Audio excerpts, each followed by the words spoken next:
Officially pregnant. Military cash secured. That moron can't run now. My girlfriend tried to trap me while I was deployed. 5,000 miles away for 9 months.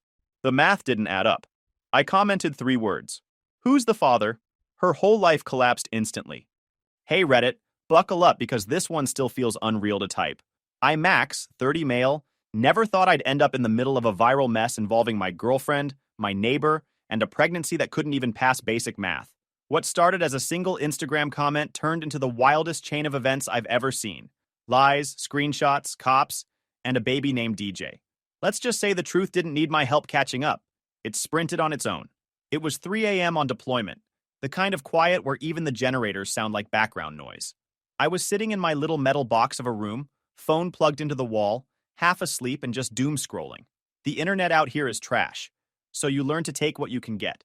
Usually memes, old messages, or photos from home. That night, I opened Instagram, expecting nothing new. Instead, I saw a post that made my brain short-circuit. 3 months pregnant, can't wait to cash in on all that military money, hashtag secure the bag. The photo looked like something out of a Target ad. Pink and blue balloons, her hand on her belly, smiling like she just won the lottery. The caption hit me harder than the desert sun. 3 months along, 3 months. I did the math, then did it again. I've been deployed for 8. Last time I saw her was January. It's now September. I'm sitting in a country where the temperature at night still hits 90, eating military rations, and apparently I've been promoted to ghost father. I stared at my phone, just blinking. Then I typed the only comment that came to mind. Who's the father? Hit send. I didn't think much of it until my phone started vibrating like it was possessed. Notifications pouring in like a busted faucet. Comments flying under her post. People tagging me, laughing, arguing, doing the math in real time. Someone wrote, "Bro, isn't he deployed?" Another said, "The math ain't mathing." Within minutes, her whole comment section turned into a digital war zone. My buddy Ramirez was on watch with me, saw my face, and leaned over. "What's up?" My girlfriend just announced a pregnancy," I said. He blinked. "Congrats. Except I've been here 8 months." His eyes widened. "Oh, damn. You serious?" "Dead serious." He grabbed his phone, scrolled, and whistled. "Bro, she's getting roasted. Everyone's tagging you. This is going viral." I checked again. Hundreds of comments already. Someone screenshotted my comment and posted it to Facebook, then Twitter. Within half an hour, there were memes. When your deployment math doesn't math. Plot twist. Immaculate conception. By the time my shift ended, I had 70+ DMs. Friends, cousins, even a guy from high school I hadn't talked to in years. My mom was calling at 3 a.m. her time, panicking. My sergeant pulled me aside later and asked if I needed to talk to someone. Yeah, maybe a priest. The best part? Riley's mom, Deborah, commented on the post before it got deleted. "So proud of my baby. Drake will be such a good father." Drake. Not Max. I'm Max. That was the cherry on top. I thought maybe I was hallucinating from lack of sleep. But nope, everyone saw it. Screenshots were everywhere. The internet doesn't miss. Riley must have realized what was happening, because she tried to delete the post. Problem was, her phone apparently crashed mid-deletion. People caught the live edits, reposted everything. She was stuck in digital purgatory, trying to erase a scandal while 10,000 strangers preserved it forever. The DMs kept coming in. Some people sent sympathy. Others sent memes. A few sent screenshots of her private replies, where she tried telling people I was fine with it. Oh, I was fine, all right. Fine enough to start saving every single screenshot. By morning, she'd gone private. Too late. Screenshots were everywhere. Even pages I didn't follow were reposting it. One meme had my comment in giant letters across the top. "Who's the father?" Underlined with a laughing emoji. I showed Ramirez. He nearly choked on his breakfast. "Bro, you're famous," he said. "Yeah," I said, "for having the dumbest girlfriend on the planet." Later that day, my sister Brianna messaged me. "You okay?" Mom's freaking out. Also, Deborah's out here defending her daughter like she's the Virgin Mary. I just texted back, "Tell her I'm fine. Just watching the world burn in real time." I kept refreshing her profile, half expecting her to make another statement. And she did. An Instagram story with a black background and white text. People are so cruel. Max and I are happy. Not everyone needs to know our business. Stop bullying me. Right. Because announcing your fake pregnancy to the entire internet was definitely private business. Ramirez looked at me and said, "So what are you gonna do, man?" I shrugged. "Nothing. Not yet. Let her dig. And she did. Hard. That night, I sat on my bunk, reading through everything again. The photos, the captions, Deborah's comment, Drake's name. Every piece screamed disaster. I was impressed. It takes a special kind of stupid to plan a baby trap while your boyfriend's in another continent. I laughed to myself, locked my phone, and leaned back. Guess autocorrect made her 3 months pregnant while I was eating dust in the desert. Tomorrow, I'd find out just how deep this mess really went. Tomorrow came fast. I woke up to my phone buzzing nonstop again. Somehow, Riley had managed to make things worse overnight. She posted another story confession, this time longer, full of dramatic language and fake sincerity.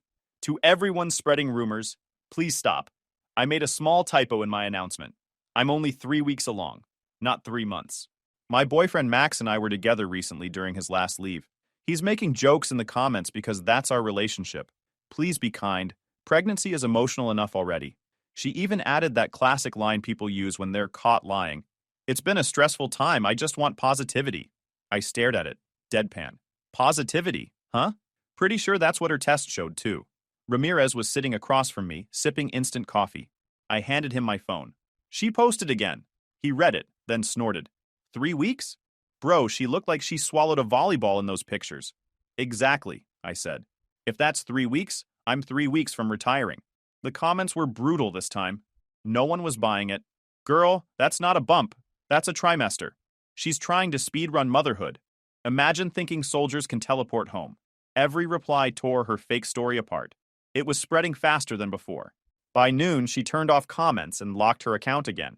For about 2 hours, it was quiet. Then she went live. I almost didn't watch, but Brianna texted me. Go look at her story. You'll thank me later. So I did. The screen loaded to Riley sitting in her car, fake tears running down her face, mascara smudged just enough to look real. Her voice shook the way someone's does when they're trying to cry on purpose. I can't believe the internet is bullying me, she said, between fake sniffles. Max has no idea how hard it's been being a military girlfriend. He's never here for me. He's emotionally cold and distant, and I've had to do everything alone. I laughed so loud Ramirez turned around. She went on, dragging my name like she was auditioning for a reality show. When someone's deployed, people don't see the emotional damage it causes. I was basically a single girlfriend. I was hurting. Then she said it. Drake understands me in a way Max never could. Silence. Even the chat paused for a second before exploding with comments. Who's Drake? Girl, you just said Drake. She blinked fast, clearly realizing what she'd done. Her eyes darted side to side like she was trying to find an escape hatch. Drake's my therapist? She stammered. Yeah, my therapist, Drake. We've been doing online sessions. That's all I meant. The chat didn't buy it. Someone commented, therapists don't usually get their clients pregnant, hun. Another said, so your therapist has a baby shower registry? She ended the live abruptly, probably realizing the hole she'd just dug. 10 minutes later, my sister Brianna sent me a screen recording. In case she tries to delete it, you're welcome. I watched it twice, each time funnier than the last. My girlfriend had just confessed to cheating live on Instagram and tried to fix it with a lie worse than the first one. Then came the message that sealed it all. A ping from Jade, Riley's best friend, the one who was always around when we lived together, the one who defended Riley no matter what. Her message started with, I can't do this anymore. I knew right away it was about Riley. She wrote, I told her this was stupid. She's been with Drake since May. She said you'd never find out because you're overseas. I'm sorry. I didn't want to get involved. I just sat there reading it, letting it sink in. Drake, my neighbor, the guy I asked to keep an eye on her while I was gone, who shook my hand and said, don't worry, bro, I got her back. Yeah, he had her back. And her front. I typed back to Jade. Appreciate it. Guess my neighbor's been taking out more than my trash. I started backing up every screenshot, saving every message. I wasn't even angry anymore. I was calm, calculated, like a soldier on a mission, just a different kind of battlefield. Ramirez looked at me across the room. You good, bro? Yeah, I said. I'm great. What are you gonna do? I grinned. Wait, let her think she's winning. She's loud. Loud people always mess up first. And she did. Every post, every live, every lie, she was burying herself. While the internet laughed, I sat there in my bunk, scrolling through screenshots, already planning my next move. My therapist neighbor and his client had no idea what was coming. Tomorrow, I'd start digging deeper. Because if Riley thought lying about a baby would trap me, she forgot who she was dealing with. I'm a soldier. I don't lose battles. I just wait for the right time to strike. So when I woke up the next morning and saw a Facebook notification from Drake Morrison, I already knew it was going to be something stupid. The man couldn't spell responsibility if you spotted him the first 10 letters, and now he apparently had the guts to text me directly. Hey bro, I know this looks bad, but you need to understand something. Riley was lonely. You left her alone for months. What did you expect? I was there for her when you weren't. The baby deserves a father who's present. Be the bigger man and let her go. I'll take care of them. He really sent that. Like he was the hero of some discount romance movie. I read it twice, then laughed so loud the guy in the next bunk asked what was wrong. Nothing, I said. Just got a message from a guy who thinks he can raise another man's girlfriend and call it charity work. I screenshotted the entire thing, timestamp and all. Then I sent it to Brianna, my mom, and Ramirez. I captioned it, "Found the village idiot." Ramirez texted back, "Bro's unemployed and suddenly talking about fatherhood? He can't even father a houseplant." That was true. Drake was the kind of guy who borrowed my tools, my lawnmower, and once even asked to borrow my Wi-Fi password because adulting is expensive. He always had a new business idea that went nowhere. One week it was flipping sneakers. The next it was a YouTube channel called Grind Minded. He recorded motivational videos about discipline while living rent-free in his mom's old apartment. Riley used to call him sweet. I used to call him a walking unpaid bill. And now he wanted me to let her go. I didn't even reply. I didn't need to. Instead, I uploaded the screenshot into my deployment group chat. Within minutes, it spread like wildfire. A few buddies turned it into a meme. When you steal another man's girl but still want him to pay for the baby. My mom called later that day. "Max, you won't believe this," she said. "Deborah called me." I sighed. Of course she did. What did she want? Mom's voice dropped low, like she was embarrassed just repeating it. She said you abandoned Riley and that the baby needs a stable father. Apparently Drake is that father now, and she thinks you should support them financially since you make good money in the army. I actually laughed. So she wants me to pay him to raise his own kid? Pretty much. Luckily, my mom recorded the call. When she played it back, I almost couldn't believe how delusional Deborah sounded. Deborah sent, "Your son needs to man up. He left my daughter all alone. She had needs, emotional and otherwise." Mom replied, "He was deployed, Deborah." Deborah added, "That's not an excuse." Drake stepped up. "He's been like a husband to her." Mom ended her with, "You mean while she still had a boyfriend?" Deborah, being more entitled, replied, "Details don't matter. What matters is, the baby needs support. Details don't matter." That should have been their family motto. I told Mom to block her.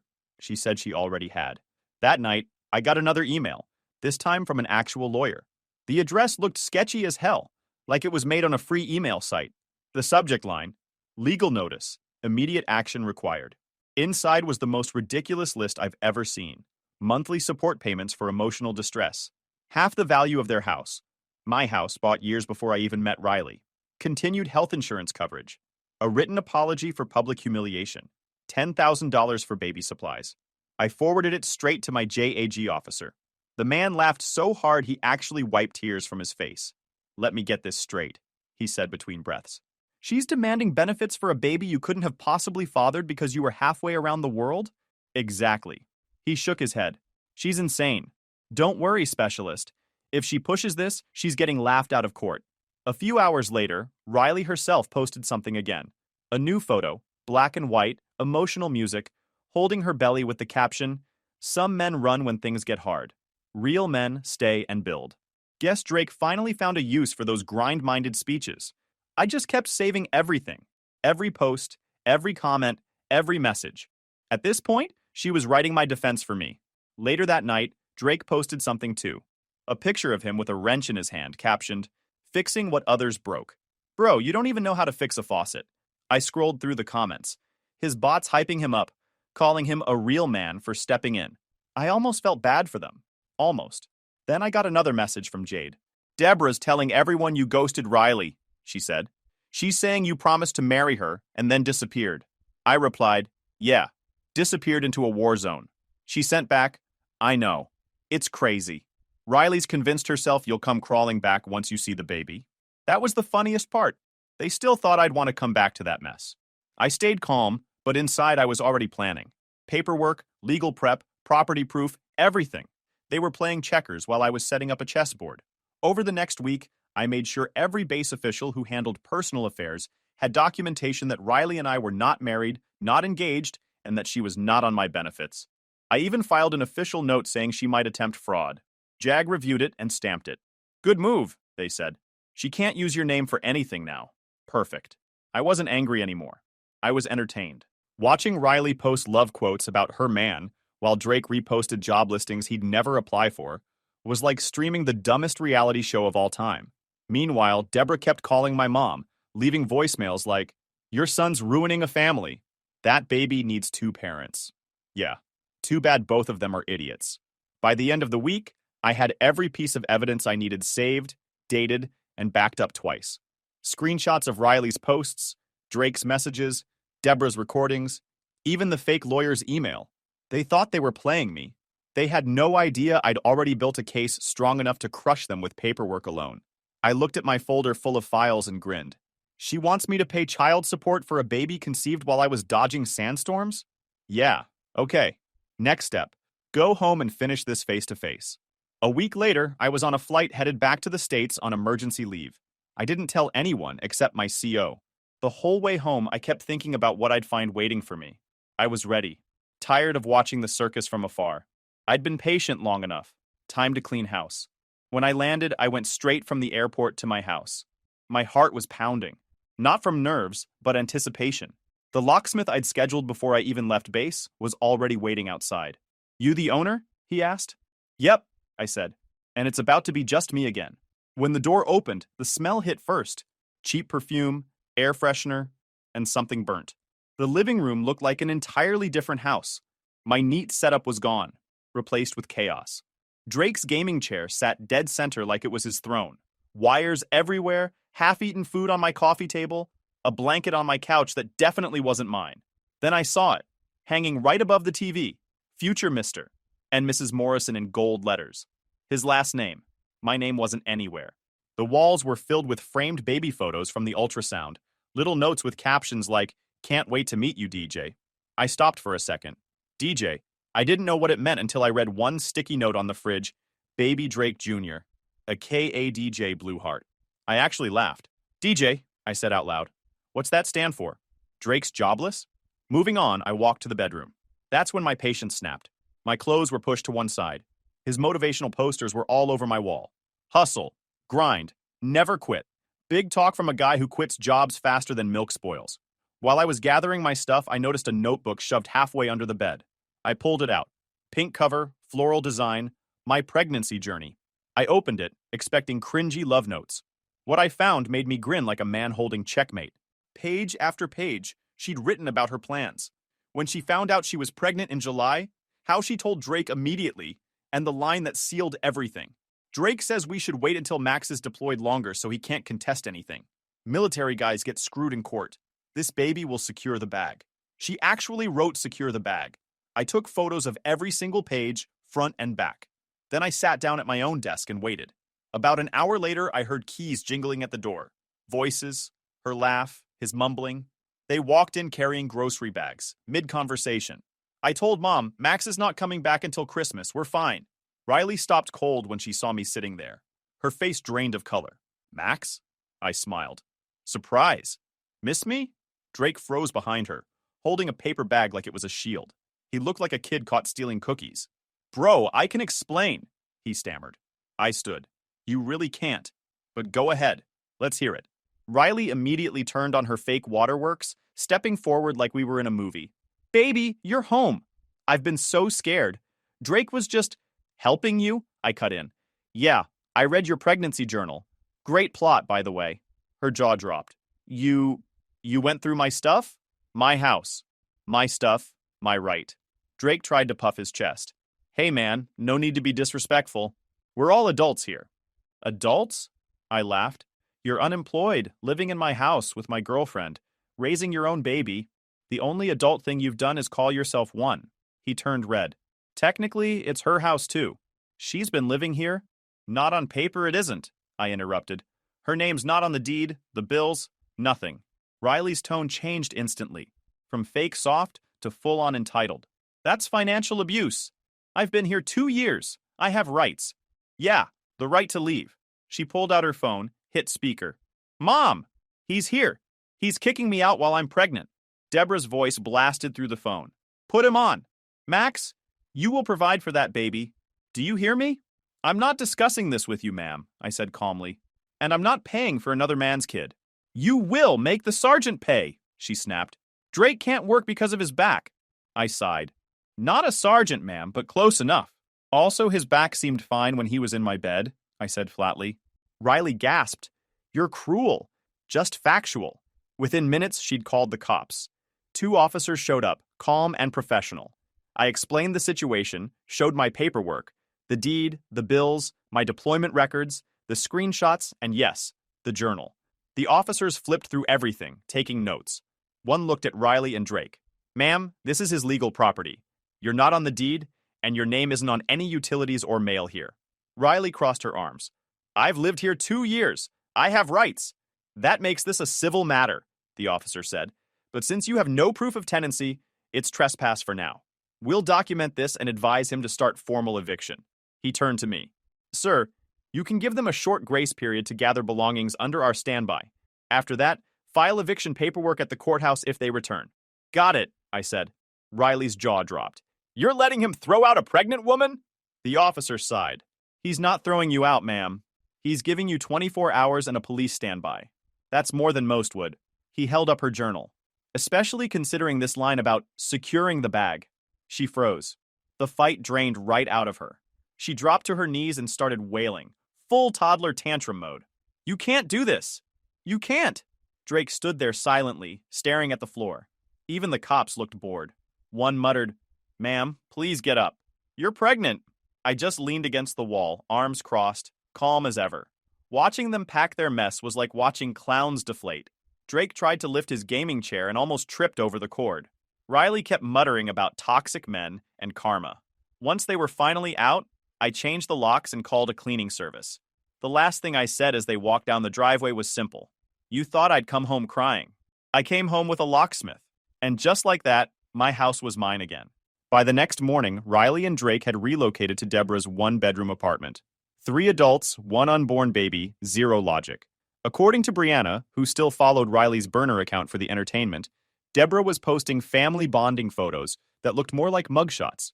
You could practically smell the stress through the screen. Drake was sleeping on an air mattress in the living room. Riley was complaining about the noise. Deborah was complaining about the energy. I guess karma came with paper-thin walls and no central air. I didn't reach out. I didn't need to. Chaos doesn't need an audience. 2 days later, my phone rang. It was an unknown number. Against my better judgment, I answered. Max, it's Deborah, she said, already angry. You need to let Riley and Drake move back into the house. She's pregnant and stressed, and you've left them with nowhere to go. I leaned back in my chair. That's not my problem. If you don't, I'll sue you for endangering a pregnant woman. I laughed. Good luck with that, Deborah. I've got screenshots, police reports, and a pregnancy journal that says the baby secured the bag. You sure you want to go to court with that? She hung up without another word. That should have been the end of it, but Riley apparently thought persistence was her best trait. 3 days later, I got a call from my stateside unit. I'd checked back in during leave, mostly for routine paperwork, but the duty officer's tone sounded off.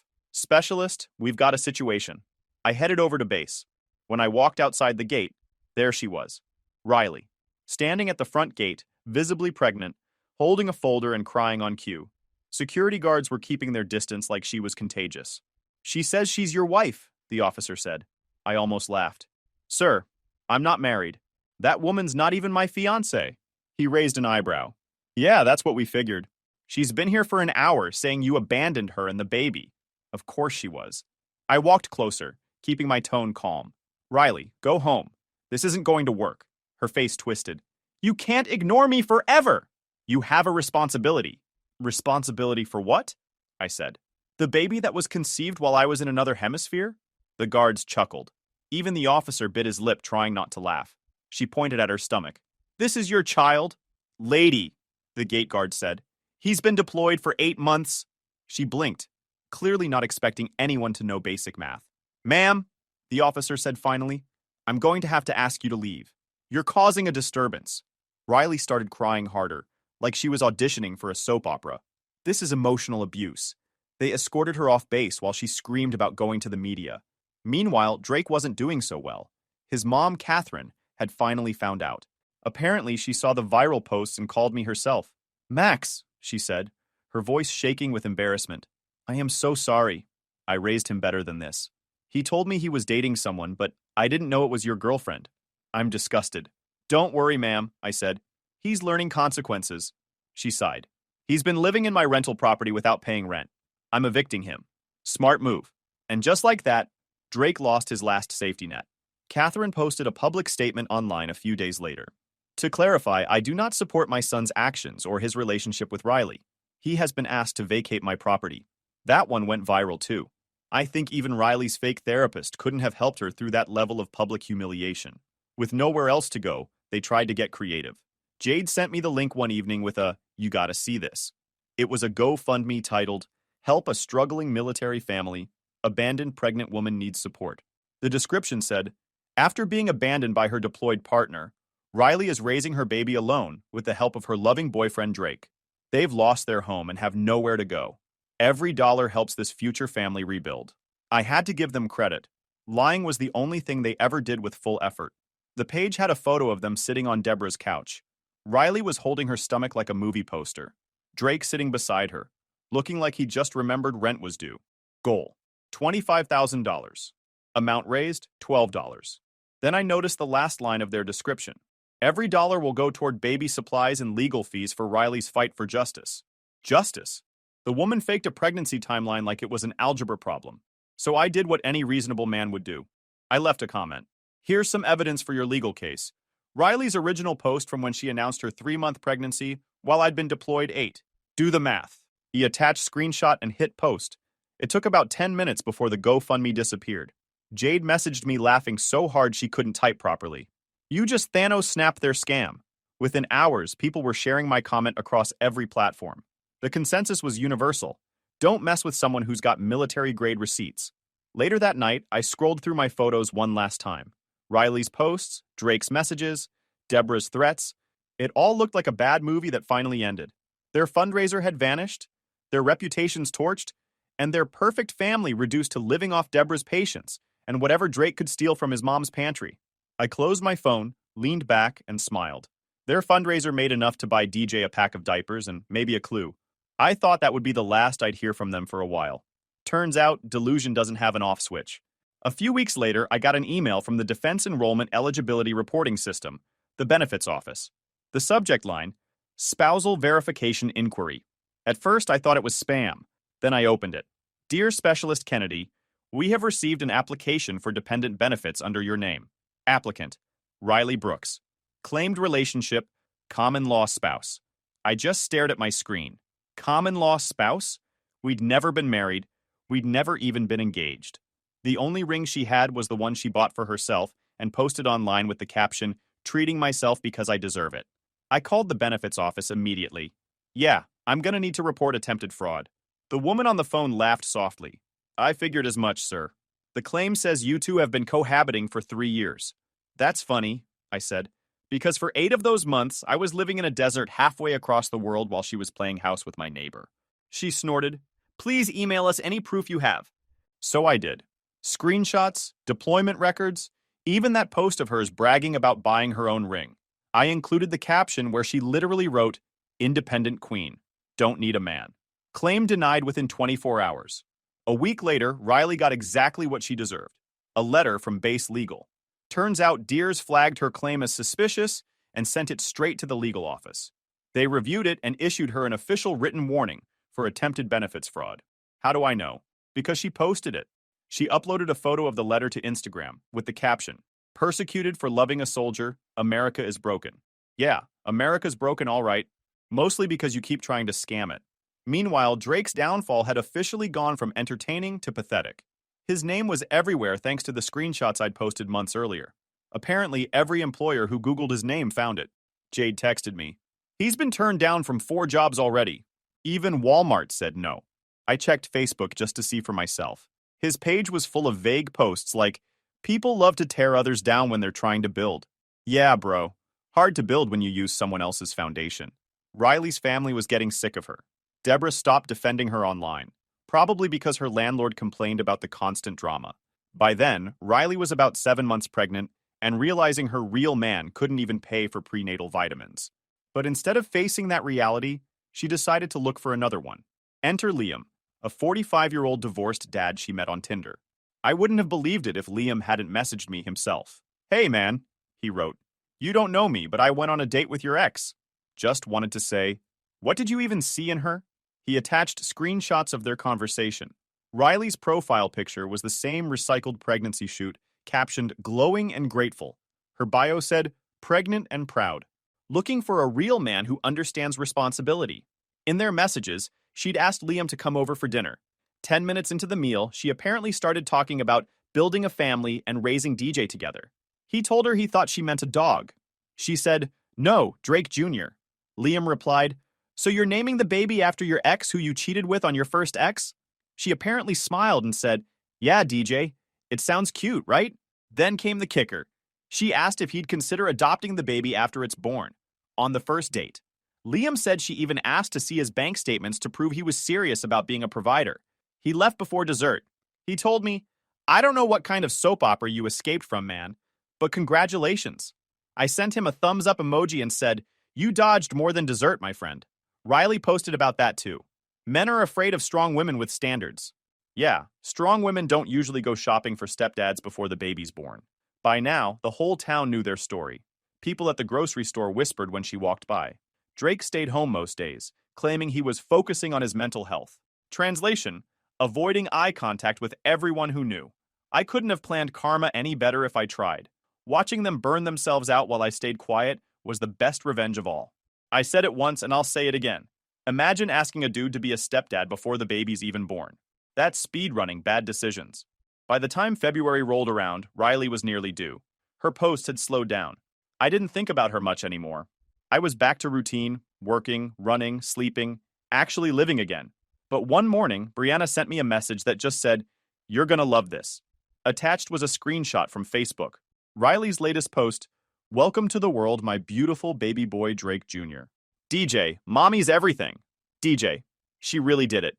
The comments were wild. Half her old followers congratulating her, the other half roasting her. "DJ, like a party DJ?" One guy wrote.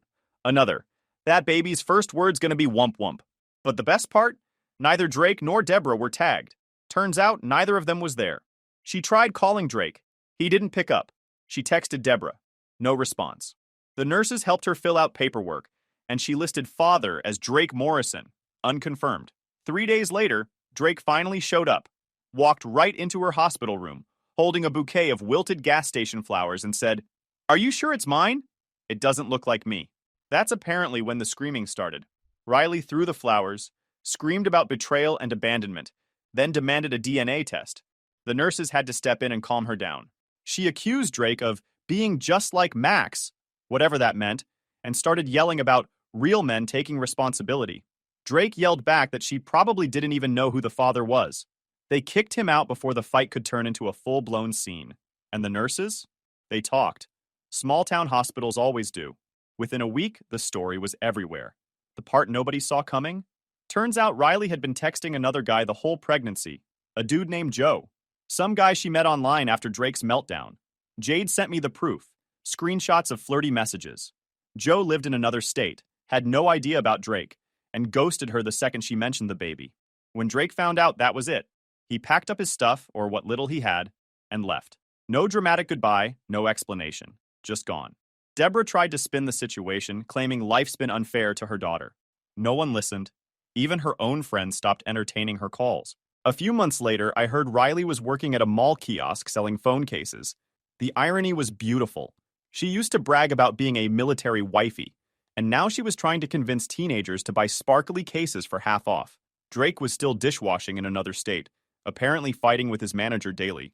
They blocked each other on social media, but couldn't stop talking trash. Riley blamed him for leaving her in poverty. Drake blamed her for ruining his reputation. They deserved each other, but couldn't even manage that. Me? I was done. Completely free. Life went back to normal. Better than normal. Peaceful, simple, drama-free. Months later, I got a notification. Riley had unblocked me just to send a message. "I hope you're happy. You ruined my life." I stared at it for a second, smiled, and replied, "Whose life then?" Then I blocked her again. That was the final message.